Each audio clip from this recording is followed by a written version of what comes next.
Ayer trascendió una entrevista que el Corvo Larroque le dio al semanario La Tecla Info, ¿sí? Y allí hay algunas definiciones de Larroque que, bueno, se transformaron en motivo de polémica durante la tarde del día. eh, Algunas porque califican al presidente. Yo me quedé con un párrafo que me pareció interesante, eh, porque yo no solamente creo que hay que generar conciencia política en la sociedad argentina, sino también que hay que también atraer asuntos de la historia para comprender el presente, ¿no? El otro día Máximo Kirchner dijo algo muy interesante, y es que esta falta de memoria histórica es funcional, lo dijo de otra manera, digo, pero es funcional al statu quo, es funcional al sistema de poder en la Argentina, ¿no? Quebrar la memoria histórica es parte de una política consecuente y permanente de los grupos de poder para que todo tenga que comenzar de nuevo, para que haya que inventar una nueva teoría cada vez que algo sucede, y en la discusión de esa teoría el tiempo pase, y mientras el tiempo pasa hay sectores de poder que siguen acumulando riqueza y poder, ¿sí? Mantener distraída en la mayoría de las veces a la sociedad con asuntos que a veces no son ni siquiera principales, sino que son contradicciones absolutamente secundarias y a veces hasta terciarias, ¿no? Y la verdad es que el Corvo Larroque ayer dijo algo que creo merece una revisita. Dice: yo creo que hay tres modelos en la Argentina. El liberal, que obviamente lo expresó con toda contundencia Mauricio Macri; el justicialista, que lo expresaron Juan Perón y Eva Perón, y que volvimos a ver en la Argentina con Néstor y Cristina; y después hay un tercero, dice Larroque, que es el que se expresó en su momento con Frondizi, que pondera lo nacional, pero que no se pone en la centralidad de la justicia social. Creo que es lo que estamos viviendo hoy. Claro, este párrafo pasó, como pasaron otras cosas interesantes que dijo Larroque. ¿Por qué? Porque rápidamente esto es como la piraña, ¿no? Digo, lo que se va a buscar es la roña, sobre todo cuando hay un clima de tanto internismo, y muchas veces internismo también es fogoneado por la prensa hegemónica. Pero Larroque ahí plantea una discusión muy interesante. Perdón. Es una discusión muy interesante porque los que obsesivamente pensamos en la Argentina y cuáles son las soluciones para los problemas que tiene la Argentina, tratamos de interpretar qué es lo que sucede con tantas cosas que tenemos, ¿no? En materia de recursos, en materia de historia, en materia de cualificación profesional. La verdad es que la Argentina es o tiene las condiciones para ser una verdadera potencia, ¿no? Y sin embargo, pese a eso, cada tanto queda detenida.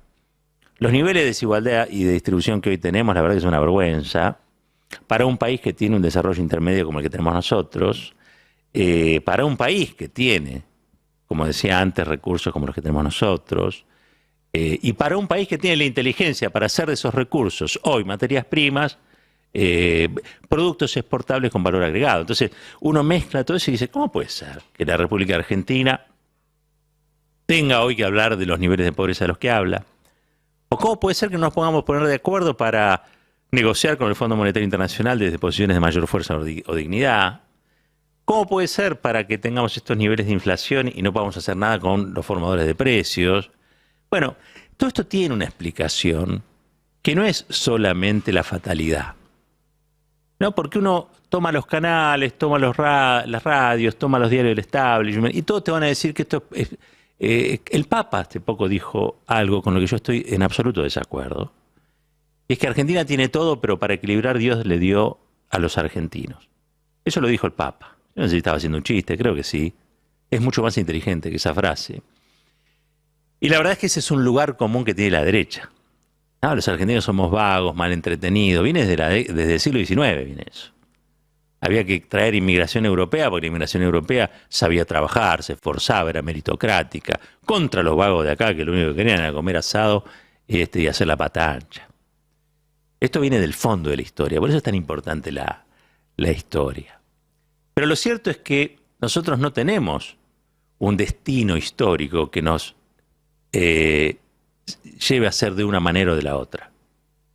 Nosotros somos la construcción, somos a fin de cuentas el resultado de lo que podemos hacer con nosotros mismos. Y en esto, Larroque trae un elemento a discutir, porque por sobre todas las cosas ahí, dice, hay tres modelos. Está el modelo liberal, oligárquico, le agregaría yo, y está el modelo nacional y popular. El modelo nacional y popular que él rescata, y yo también rescato, es el de Juan Domingo Perón, Eva Perón, que en el siglo XXI es el modelo de Néstor y Cristina, es muy parecido. No es exactamente igual porque el siglo XX y el siglo XXI no son iguales, pero es muy parecido. Los lineamientos, la doctrina es muy parecida. Pero después habla de un tercero, que es el de Frondizi. ¿Qué fue Frondizi en la historia argentina? ¿Cuántos minutos tengo para explicar a Frondizi, Charlie? ¿3, 4 minutos? Lo voy a hacer sencillo. Ayer hablé de los que querían un peronismo sin Perón, como ahora quieren un kirchnerismo sin Cristina. ¿Sí? La verdad es que la oligarquía en la Argentina tiene un problema con el surgimiento del peronismo. Pero hay sectores de esa oligarquía histórica que advierten que el surgimiento del peronismo es algo que no se puede borrar, no se puede eliminar de la historia argentina. Por lo tanto, ven qué hacen con el peronismo. Entonces empiezan a barajar. Algunos dicen, bueno, qué sé yo, metámoslo a todos presos, proscribámoslo, los encarcelamos, se van a ir disciplinando, van a cambiar, etcétera, etcétera. Los vamos a asustar para que dejen de ser peronistas. Esas son las dictaduras. Pero los sectores civiles que no propiciaban esas salidas dicen, bueno, pará, acá hay que hacer otra cosa, hay que ofrecer lo mismo que ofrece el peronismo, pero sin Perón. ¿Por qué? Porque Perón es autoritario, es totalitario, es chorro, qué sé yo, todas las cosas que también se pueden decir o se escuchan decir en realidad de Cristina. Frondizi es el primero que intenta hacer un acuerdo con ese peronismo devastado, con ese peronismo perseguido. Perón, les decía ayer, estaba en el exilio en el año 57, cuando se está haciendo el llamado a la Convención Constituyente, llama a votar en blanco, gana el voto en blanco, segundo sale Frondizi, o por lo menos los legisladores constituyentes que crea Frondizi. Pero inmediatamente después viene la elección nacional. Y ahí Frondizi le dice a Perón, si vos me apoyás, yo te levanto la proscripción, dejo la Constitución del 49, reabro la CGT, normalizamos el país. Pero necesito tus votos. Perón le da los votos a Frondizi. Y Frondizi hace una política que termina chocando con el peronismo. ¿Por qué? Porque exactamente no es la política de la Revolución Libertadora. Es una política de los sectores empresarios nacionales, pero eran sectores empresarios nacionales que no querían saber nada con Perón. Salvo por la cuestión electoral. Se dan cuenta que sin los votos trabajadores, esas empresas quedaban a merced del establishment internacional, el establishment financiero.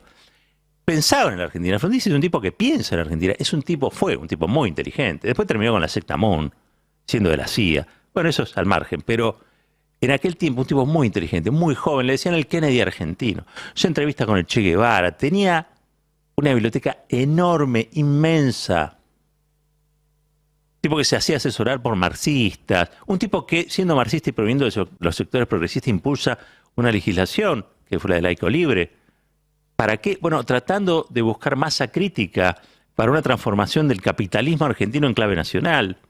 Pero claro, todo eso con la proscripción, porque después se pelea con el peronismo, cuando los peronistas no se incorporan masivamente a su proyecto, los manda a encarcelar, decide privatizar el Lisandro de la Torre, hay una huelga allí, aplica el plan Coninte, el estado de sitio, todo lo que habría hecho una dictadura lo termina siendo Frondizi. Ahí hay un divorcio entre lo popular y lo nacional, ¿se entiende? ¿Por qué? Porque Frondizi acuerda con Perón en base a una idea que era el Frente Nacional. Y con esto cierro, mañana si quieren la seguimos, pero lo nacional a veces tiene sus contradicciones. Porque uno puede ser nacional y popular, pero hay otros que solamente quieren ser nacionales. ¿Qué dicen esos nacionalistas? Bueno, generalmente son desarrollistas, generalmente piensan en la teoría del derrame, generalmente piensan que la justicia social es una cuestión no prioritaria o que va a llegar sola en merced del desarrollo. Bueno, esa es la disputa que hoy hay en la Argentina. Por eso quería rescatar ese párrafo de Larroque. Porque hoy también tenés hoy un proyecto de esas características en vigencia. Un modelo nacional con una desocupación muy baja, pero con salarios miserables. Un modelo nacional que dice, bueno, si producimos mucho y exportamos, tenemos los dólares para producir más. Y el obrero, y la obrera, y el que trabaja, y Boston. Miren dónde fuimos a buscar, a un párrafo de Larroque y en la historia qué cosa encontramos para entender qué es lo que está pasando. Cuando uno dice, che, nos dolarizan los precios de las cosas. Y sí, pues es una inserción del capitalismo local en clave nacional en el mundo que hay. Y sí, porque son los saldos exportables los que condicionan la política. Y sí, porque estamos bajo el dominio del Fondo Monetario, como lo estaba Frondizi también en aquel tiempo, porque la Libertadora lo que hizo es meter el Fondo Monetario en el país. Miren cuántas cosas enseña la historia. Bueno, algunos fueron a buscar sangre al reportaje de Larroque. Yo fui a buscar una explicación a esto que nos está pasando. Un país unido por la radio. El Destape Radio. 107.3. Nuestra radio.